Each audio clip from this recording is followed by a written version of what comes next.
Hoppala yavrum, yaz geldi. Ne yazı ya. Sonbahara dolu dolu yaşıyoruz. Yaşamak güzel şey tabi. İşte bu yağmur kokusu, yağmur yağdıktan sonra toprak kokusu. O burada bir şey de kokuyor.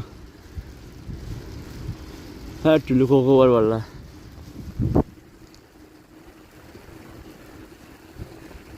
Kimse görmeden eve.